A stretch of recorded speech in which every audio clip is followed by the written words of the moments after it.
Hi, I'm Cameron Flatt, and today we will be discussing cowboys, hammy acting, and Chris Pratt in Everyone's a Critic. On the surface, there's a lot going for this week's movie, The Magnificent Seven, which was released last weekend. It stars two powerhouse leads with the definition of cool, Denzel Washington, and the galaxy's most beautiful guardian, Chris Pratt. Two critic favorites with Ethan Hawke and Vincent D'Onofrio, and the director of Southpaw, Shooter, The Equalizer, and Training Day, Anton Fuqua. Theoretically, it would take every person involved just not showing up to ruin this film. The story is of one Wild West town and its simple farming citizens as they seek the help of outsiders to drive out the devilish businessman that preys upon their resources. A woman recently widowed by this outlaw is able to scrounge together 7 men of varying skills and backstories to take on the villain's many hired guns.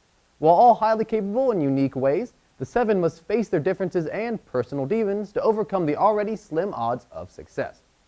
In order for a movie like this to work, there has to be a slow build to a dramatic climax where the audience is invested in well-acted, strongly written characters. Fuqua pulls this off with a moderate level of success due to his experience with character-driven action-adventure.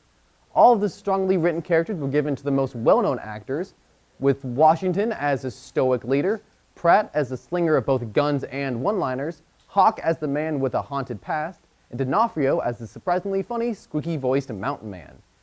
They all do just about as well as expected and are this movie's driving force. These memorable performances, coupled with some witty dialogue, make for several moments in which the movie convincingly sells the formation of the group into an actual team, making it easier to find emotional investment in their cause. Also, the action departs from the computer-generated mishmash that we are so accustomed to seeing, with some excellent final battle moments that wrap up individual stories for each main character. There are really no glaring flaws here, but a few jarring shifts in tone, a dull opening 20 minutes, and a lack of focus on the ethnic heroes hold back what might have been something truly great. Worst of all, as with every other big-budget bad guy trying to be the next Heath Ledger Joker, we get another needlessly eccentric and painfully simplistic antagonist, which plague most modern action thrillers. Peter Sarsgaard gets neither enough screen time nor proper motivation to deliver a performance beyond the forgettable, save for a brief moment with Denzel at the movie's climax that is actually pulled off quite brilliantly. Speaking of which, that scene is also a strong point for Washington as well, and highlights that Washington seemingly phoned in his acting the rest of the movie, which is still a better performance than most will give. All things considered, The Magnificent Seven is a fun addition to the recent resurgence of the Western and puts most of its strong cast to good use. Just about anyone could find something to like or even maybe love about this movie's witty dialogue, quick yet grounded old-school action, and the entertaining performances from the star-studded ensemble.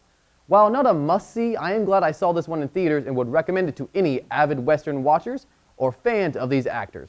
Well, that's all I got this week. Back to you guys.